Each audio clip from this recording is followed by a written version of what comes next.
Bonjour, aujourd'hui nous recevons M. Fousseni Gomina, docteur en planification des transports et management logistique. Il est également enseignant-chercheur à l'Université Paris 4 Sorbonne. Il était à Cotonou dans le cadre du colloque scientifique Marport 2016 sur les innovations maritimes. Avec lui, nous allons faire un bilan de cette rencontre et les perspectives qu'elle offre pour l'avenir du secteur maritime au Bénin et en Afrique. Monsieur Gomina, bonjour et merci d'avoir accepté notre invitation. Bonjour Emmanuel, merci à toute l'équipe de SICA TV de me recevoir. Alors, vous êtes au Bénin, comme je le disais, dans le cadre d'un colloque scientifique sur les innovations maritimes. Quel bilan faites-vous de ce premier grand rendez-vous, parce que c'était le premier grand rendez-vous des universitaires et des professionnels des transports et logistiques? Le premier bilan qu'on ferait, c'est d'abord reconnaître la prise de conscience du monde universitaire africain face aux enjeux des problématiques qui touchent nos continents et dont les réponses ne sont pas normalement copiables de très loin. Et nous devrons normalement adopter nous-mêmes nos propres solutions à travers nos propres réalités, sachant que dans le monde des transports, de la logistique, et surtout spécifiquement dans le monde maritime et portuaire, les enjeux sont d'ordre international. Et Marpoport aujourd'hui s'est révélé être le colloque qui réunit les experts africains, non seulement ces experts, mais aussi des universitaires africains qui s'intéressent sur ces problématiques liées au port et au transport. Le bilan qu'on ferait tout de suite, c'est de reconnaître d'abord la création du cadre légal d'échange entre les universitaires et en même temps aussi les professionnels du domaine des transports et de la logistique, notamment les acteurs portuaires et tous ceux qui interviennent, que ce soit les transitaires, que ce soit les manutentionnaires. Et au-delà de ça aussi, nous pouvons dire que ce colloque nous a permis de suivre le résultat des travaux de nos collègues africains chercheurs venus du Togo, de la Côte d'Ivoire, du Sénégal, du Mali, du Niger.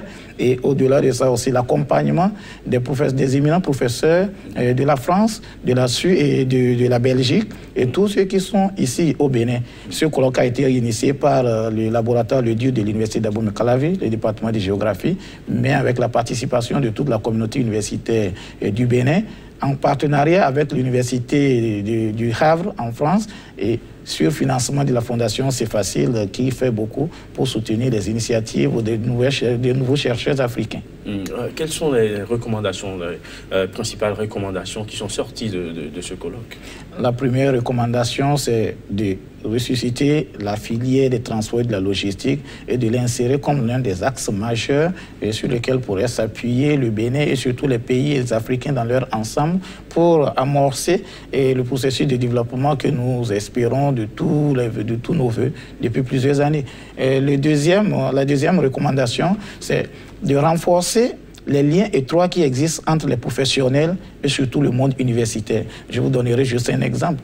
Lorsque un collègue chercheur fait une présentation des résultats de ses travaux sur la base des informations qui datent de 2000, alors que nous sommes en 2016, et ces informations ne sont pas actualisées. Mais un universitaire n'a d'informations que ce qu'on lui donne dans les différentes structures professionnelles. En Chine, où j'ai passé pratiquement 8 ans, où j'interviens encore, et en France particulièrement, il y a cette collaboration étroite qui existe entre le monde des professionnels et le monde universitaire.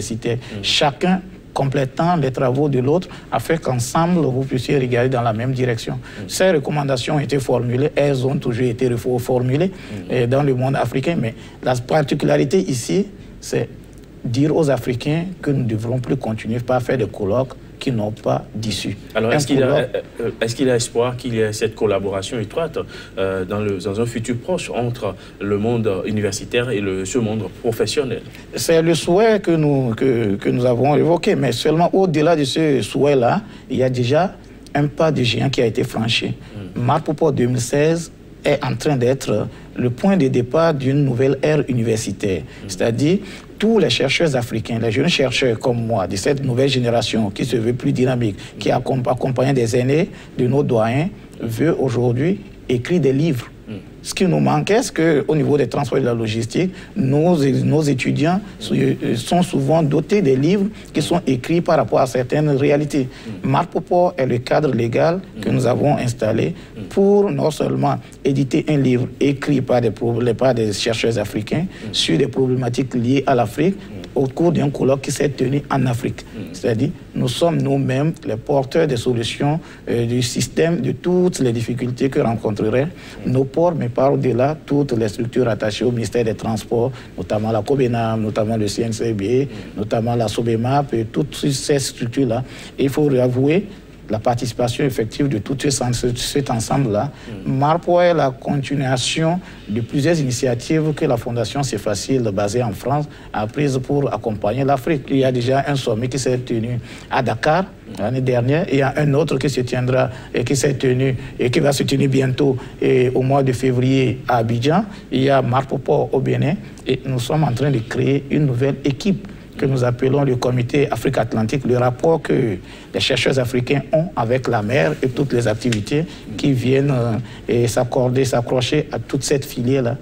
Je pars quand même avec un peu de satisfaction en espérant que très prochainement, les meilleurs articles pourront être compilés dans un document qui pourrait servir au domaine académique, mais en même temps aussi aux professionnels, puisque c'est la synergie de nos idées qui donnerait naissance à cet ouvrage académique.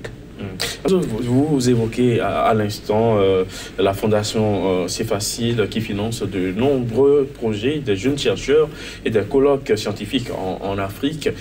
Comment collaborer avec cette fondation qui a été très saluée lors du colloque de Cotonou?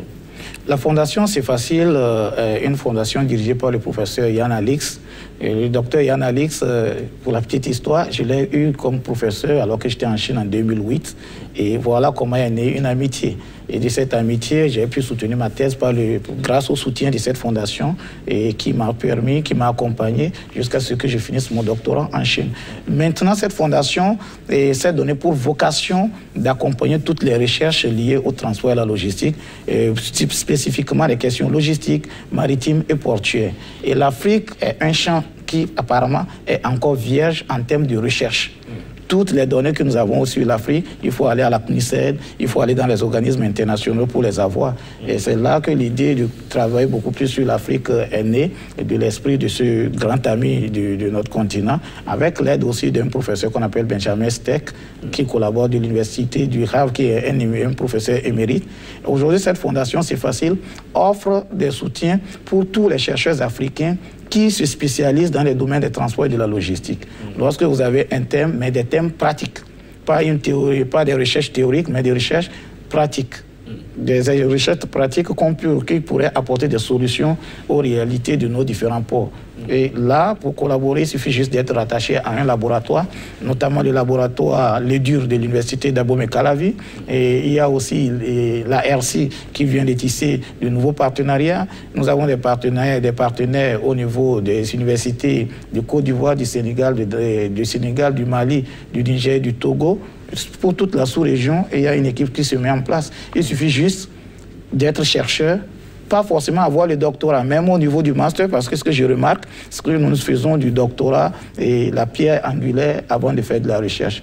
Lorsque vous avez déjà un master, vous avez une expertise, vous pouvez proposer, il y a des modèles d'écriture d'articles et des études, des méthodologies à suivre.